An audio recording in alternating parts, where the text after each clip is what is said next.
This program contains crazy material, including offensive language. Viewer discretion is advised. Welcome to another episode of AVO's Padded Room with your hosts, Big Jim and Brad Storm. Our guest this week on AVO's Padded Room has been climbing the charts on Fiverr and looks to be a top-rated seller by the end of the year. Our guest has narrated over 22 audiobooks and landed his first ever audition on ACX. A father to 5 awesome kids, our guest works full-time in the voiceover industry, seeking out various coaching and working towards achieving all of his goals. It's time to get strapped in the padded room because Jeremy Albret, you are locked in and mic'd up. What's up, Jeremy? How you doing? What's going on, guys? Oh, man, it's coming towards Halloween. We're feeling it. It's getting spooky out there. If anybody gets to actually go out for Halloween this year. Of course, all my kids are growing up except for the last 2, but you know, we still there is that possibility there may not be Halloween this year, depending on where you live. So where are you at, Jeremy? Tell everybody out there where you're located. Well, let's see. I am near Katy, Texas, which, you know, Big Jim is familiar with that area. So we're practically neighbors, which is kind of cool. Lived in the Houston area or Katy for the last 7 years. And, you know, I love it down here. Texas is my home. Moved down from Missouri and haven't regretted the move at all. Love it. Yeah, we still need to get that cup of coffee, man. But I know, dude. COVID-19 hit and we were forced. Gotta get some Baileys. We need to get the cup of coffee and go to Proud Pie, buddy. Anybody that knows Katy knows that area knows about Proud Pie. Yeah, absolutely. She's my proud pie. Oh, man, Jeremy, we'd like to take everybody back to when it all began, when you're a little, the world was your oyster, man. You had so much ambition. So let's take us back all the way to the 80s, when you first found your love. The 80s, radio. The lovely 80s. Well, let's see. When I first started really enjoying the idea or the thought of getting into voiceover work, you know, of course, you think of a lot of things when you're a kid. I had a good friend of mine whose mother was the manager of WHAP radio station in Hopewell, Virginia. That's where I actually grew up, which Jim may be familiar with Fort Lee since he's been military. He may know, you know. Yeah, I was actually stationed there in 1995. Really? How'd you like it? It was all right. I did most of my training there, as a matter of fact. But you're familiar with Petersburg, Hopewell area then? Absolutely. So there's a little radio station in Hopewell called WHAP. It's just an AM radio station. You know, they did the daily ag reports on it. Paul Harvey was on back in the 80s. Used to get the whole Paul Harvey good day. I got an opportunity to kind of see behind the scenes and just thought it was the neatest thing in the world when I was a kid.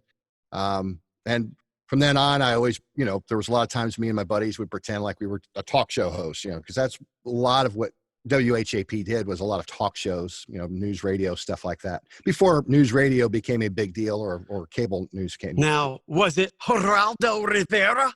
No Geraldo Rivera. Phil Donahue? It was Bob Smith, you know, who's also part-time radio announcer, part-time dog catcher for you know, in Hopewell. So that's part-time mayor, part-time medic, part-time firefighter. I do it all.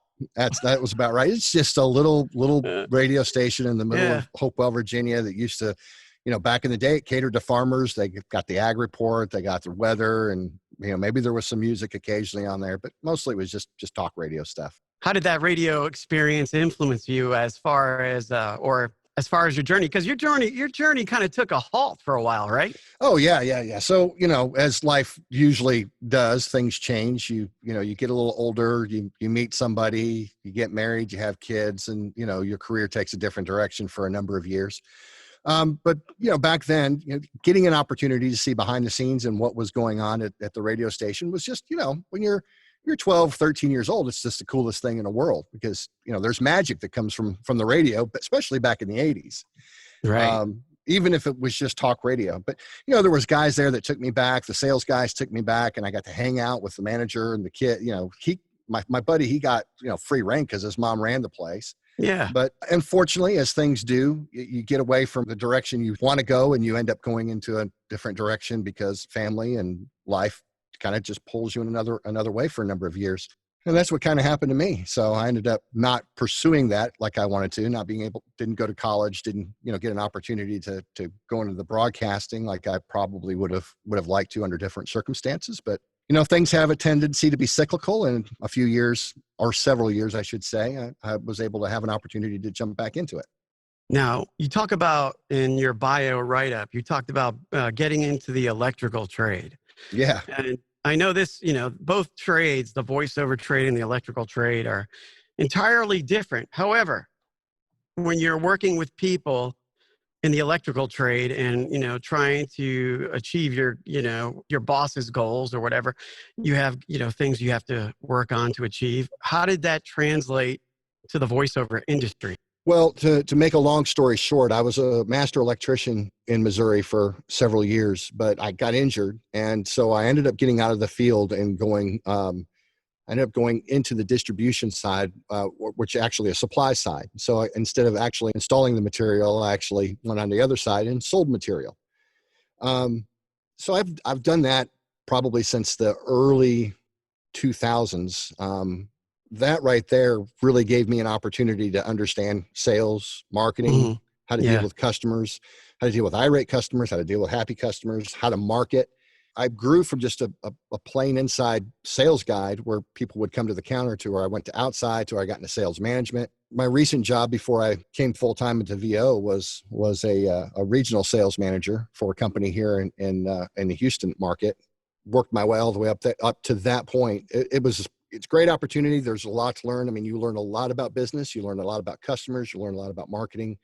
A lot of that translates because it doesn't really matter what type of widget it is. You're still selling stuff. Right. And we're still selling a service. And that's what we do in voiceover work. As you guys know, we're selling a service. Only thing I've done is I've traded in conduit and wire for voiceover at this point. So it's worked out well for me, being able to go out and talk to customers. Having thick skin, as we all know, can be real important because the rejection level is there. It's really high. Absolutely. If you're extremely depressed, this is not can't take rejection very well. I'm extremely depressed right now. Yeah, not something to get into. I'm out of here. See ya. So that's really the big circle. I mean, I stayed in the electric trade for a long time. COVID took me out from my full-time job. Yeah. Sorry to hear that. I was already doing voiceover work part-time at the time, and just decided, you know what, we're gonna see what happens, and we're gonna jump all in and see what happens if we go full-time with it. And that's where I've been since earlier this year. Maybe that's a blessing. I can tell you firsthand, for me, it's a blessing because you don't realize how much you dislike a industry until you're out of it for a few months, and you don't want, if I never go back to outside sales for electrical distribution, I'm fine with that. Right. It's different when you're running your own business and having to deal with customers, as opposed to working for somebody else. But, when you have to deal with these customers, and you've had quite some success here on Fiverr. You're getting towards that, top-rated seller goal. How's your experiences dealing with clients on Fiverr? Fiverr is an interesting platform to be on. There are people who love Fiverr. There are people that hate Fiverr. There are people maybe there's a little bit of gray area there for some people. I don't know. It's been an interesting journey, to say the least, with Fiverr. It was to get me the experience that I needed. And I think it's a great platform for people to start off on. I think it's fantastic to get your feet wet if you've not done it, or if you're rusty and you need to get in and do some reads, get some business, get some cash flow in. It's really great to use Fiverr for that. And it's been fantastic. I have been very lucky. I don't know if luck or skill or just surrounded myself by the right people that gave me the right advice. Too, man. You're a hard worker. I know. Yeah. It make, long days. People who are on the platform understand that jobs come in all times of the day. And if you're not careful, you can get dinged for not answering, soon enough. But it's an interesting platform to be on. I've had some success. I plan on, if everything continues to go well, I will be top-rated seller eligible by the end of the year. Now, that's going to be up to them when they decide to grace me with that top-rated seller. Yeah. But what's the trick? What's the trick for what? Getting top-rated seller? Yeah, to get looked at quicker when you meet your goals. I think once I hit that magic $20,000 number, which is right around the corner. I think a lot of Fiverr what they look at is they're going to look at your ratings, how you've taken care of your customers. Customer service is important to the Fiverr team up there. I mean, you talk to anybody, and that's one of the things that they push a lot, is to make sure that their customers are taken care of. Mm-hmm. But I think also your average ticket, your average price per order has to be at a certain range, and there's several little factors. Some of that stuff Fiverr kind of keeps secret. I don't really think you really know specifically, other than what they place on their platform, what that entails. But I could be lucky enough and get it the first month out. It might take me 3 months after I'm eligible. It just could be 6 months. I know some people that have been top rated seller eligible for 3 or 4 or 5 months, and some of them are still waiting for it. So it's hard to say what will happen. I mean, I got my fingers crossed, but we'll see. If there's any listeners out there that are new to the Fiverr game and they just signed up, what's your pointers that you want to tell them to be aware of? Patience. It's not a get rich quick scheme. It's not something that you're going to hop on and make a lot of money in the next month or 2 months or 3 months. It's a long game, just like the rest of the voiceover industry is. It's a long game. You're going to do a lot of work. Most people that are familiar with Fiverr know that, it takes social proof. So, you're going to start off low money, not a lot of work, not a lot of opportunities coming in. And really what you're working for to start off with is that social proof. And it's a business. You've got to decide what works for you and what doesn't work for you. I mean, I made a decision earlier this year that I was going to work on that platform to get a base of money coming in. I didn't know it was going to be I didn't know I was going to be full-time when I first started, because, COVID didn't exist then, or we didn't know about it. But I made a point that I was going to make sure that I pushed myself on that platform, because I seen the opportunities. I seen people making a lot of money. There's a lot of people who say you can't make any money on it. I personally know, and I think we all here know people who are making, as much in the voiceover business, as much as $9,000, $10,000, $12,000 a month on the platform. Right. And that's amazing, by the way. Yeah. And I think that's an exception to the rule. Obviously look, those people that are making that money, they've busted their butt to get there. And then there's some people that are pro sellers, correct? There are pro sellers, and that's a whole different ball game. There's people, Bill DeWeese, and there's a few other people that I know that are pro sellers, and that's a whole different set of rules. You probably need to get a pro seller on and have a conversation with them how that works, because I'm not familiar with how that that situation is. But Fiverr's just again, it's a means to the end for me. It's an opportunity to make sure I've got some cash flow coming in. But it's been good. It pays the bills. It keeps the roof over my head and food in my kid's belly right now, and I'm grateful for it. Yeah. Is there any kind of special trick to move up the ladder quicker as far as gigs? Everybody starts off with one gig. I was coached on Fiverr to put as many poles in the water as you possibly could, max out the number of gigs you have that Fiverr allows. And I did that, and I get jobs off of all of my gigs. My main voiceover, my American male voiceover, gets more, hits than anything else. But there are some months that, I'm lucky enough to get several jobs from several other gigs on there as well, which, had they not been up, I wouldn't have gotten that business. So there's really no secret sauce to moving up quickly. At the end of the day, it works out to you've got to continue to do the business. You've got to do what comes in if it's right for you to do it. Because obviously we all have had those jobs. If any of us been on Fiverr that, they want 10,000 words for $10. And I know, very few people are going to do that, but we also know there are people out there that will do that.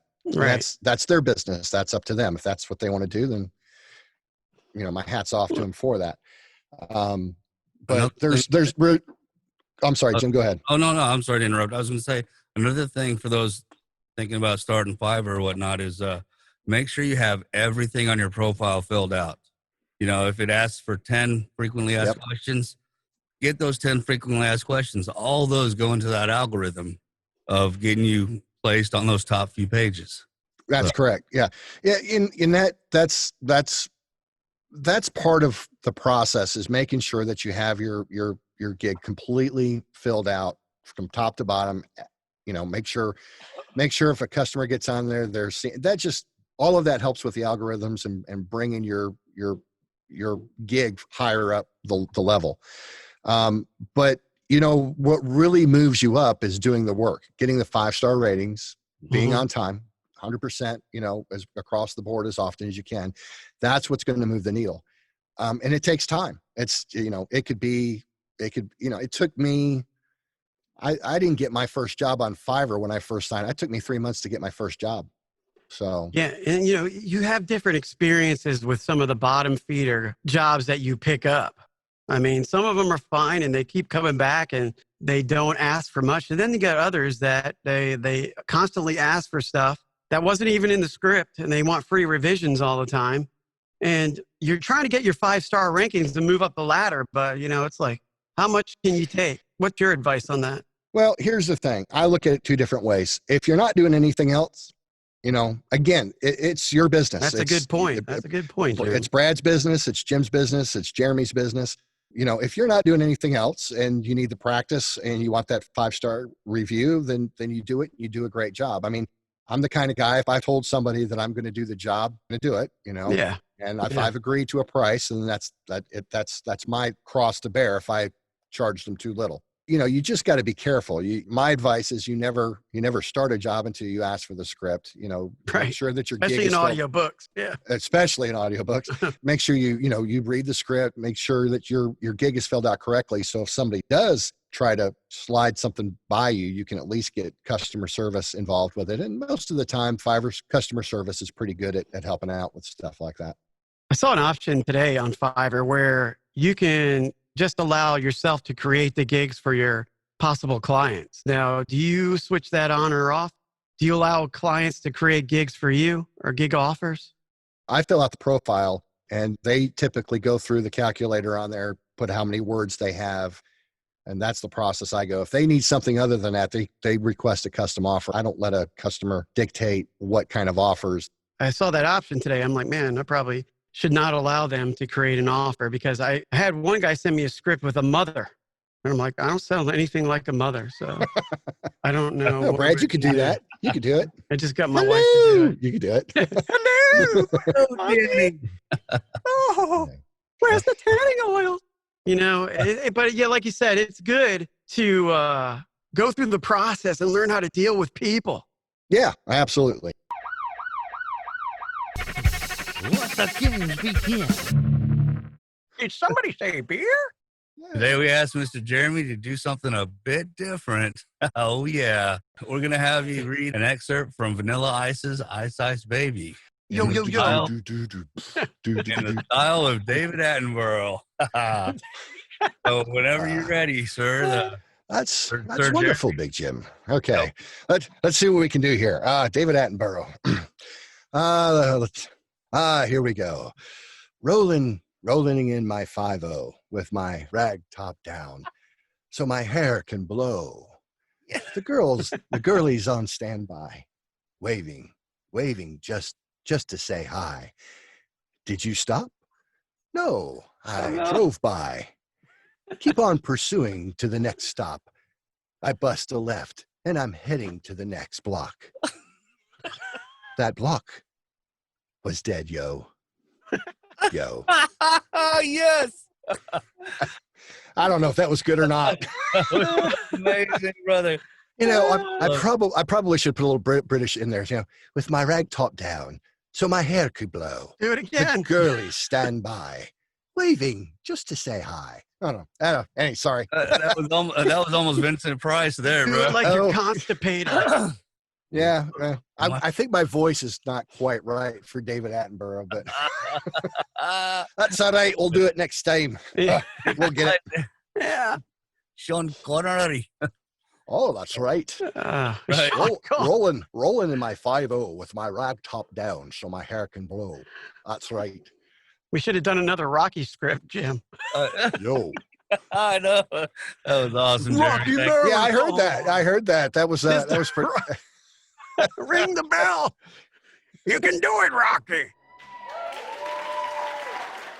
Jeremy, let's talk about ACX.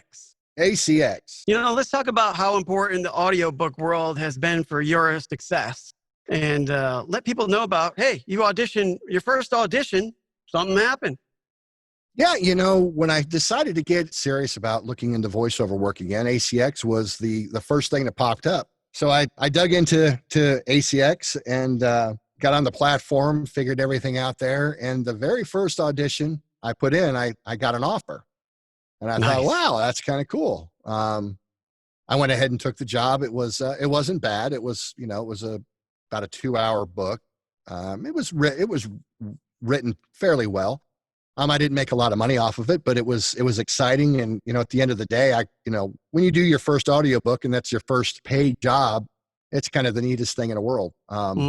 That's really what got me hooked. Once I completed that book, everything got approved the first time around. I didn't have any issues, no problems. It was published on ACX probably about 3 or 4 weeks after it was completed, and I got to hear it, and it was a really cool experience.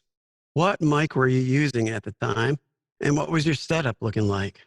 I had what Anthony Pica famously calls a hobo hut. Yeah. And I took over my wife's walk-in closet with PVC pipe, and she wasn't happy about that, I can tell you. But I took over the walk-in closet, and I put moving blankets up, and All right. I had a Rode NT1. I bought it off of Amazon with a Presonus preamp. Okay. Paid $200 for the whole setup. I already had a laptop. Got on, did some practice reads. And Were you on Audacity at the time? I actually bought Reaper. You know what? The only thing I've ever used Audacity for was for they got a plug-in for ACX check. And that was the only thing I've ever used Audacity for, is I would pull the files over, do an ACX check, and that's what I used at the time to make sure that it was compliant with ACX standards back then. There's a lot of other things out there now, of course. And of course, ACX has their own check. Now you can get on and check your own audio files through their website.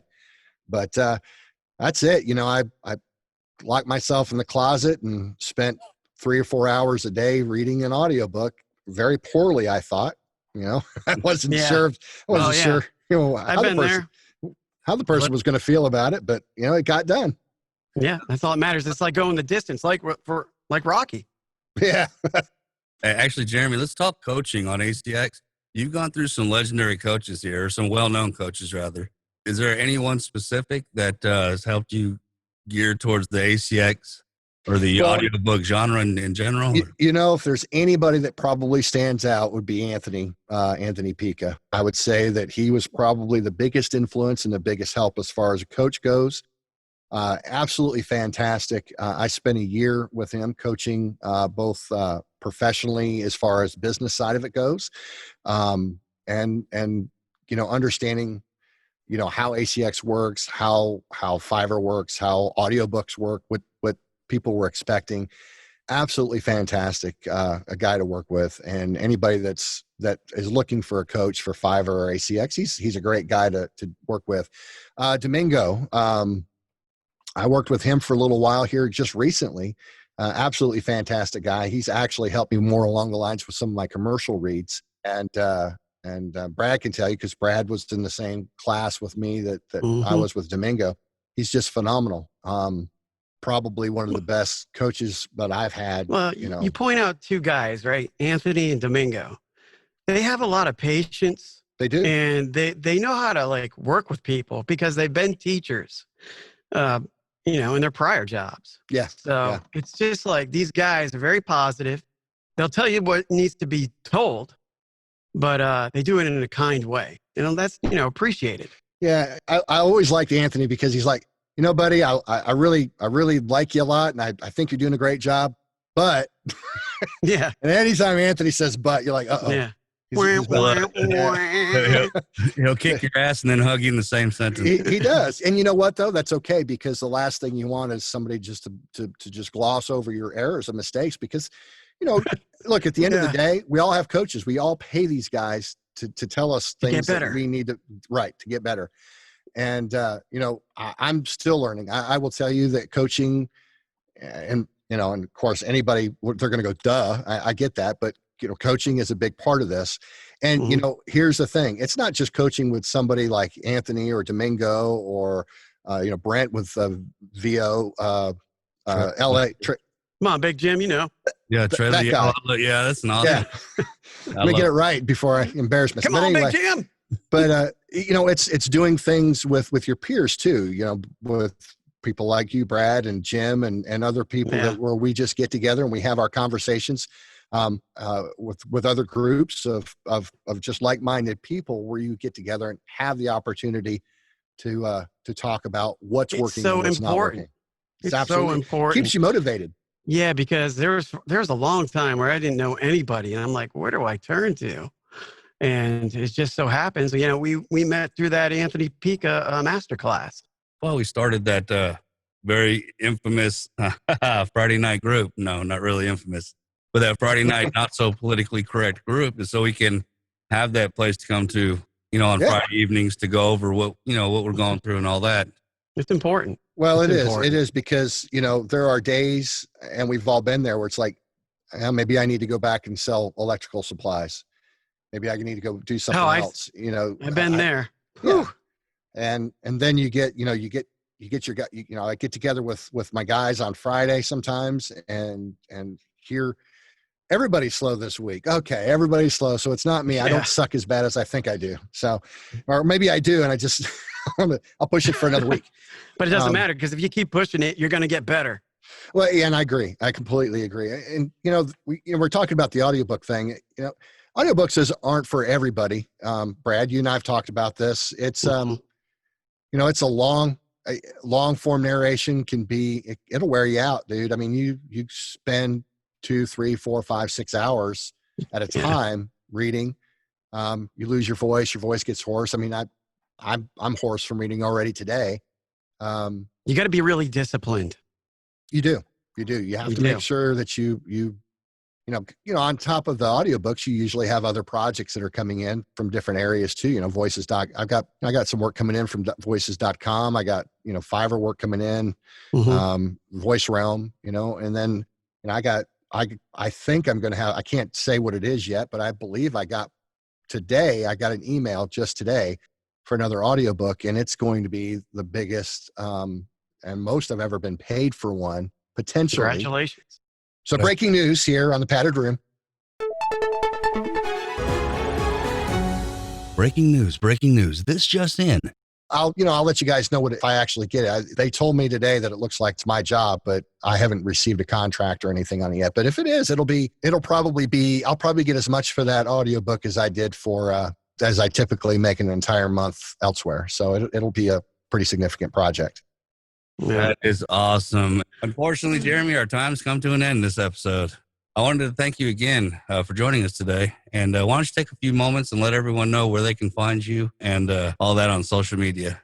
Well, I am on Twitter under Jeremy Albret, and I've got also Jeremy Albret on Instagram. And then I have my website,jalbretvo, which is www.jalbretvo.com. You can find me at all those locations. Of course, Fiverr. If you look for me on there, it's J_Albret. You can reach out to me and I'll be glad to get back with you. Awesome. Brad, where can they find more out about you? Yeah, you're going to ride the lightning. You're going to want to head over to Brad Storm VO on Twitter and Instagram, Brad Storm Lanou on LinkedIn, and Brad Storm Voiceover on Facebook. You can check out my website, bradstormvo.com. That's where I'm at, baby. Nice. And my website is bigjimmedia.com, where you can reach out to me on social media, LinkedIn, Facebook, Twitter, with @BigJimMedia. And one more thing, so we can keep improving the show. If you guys will, leave us a review on the podcast sites. That'll help us out. And remember, until next time, when shit gets too real out there, Punch every day in the face.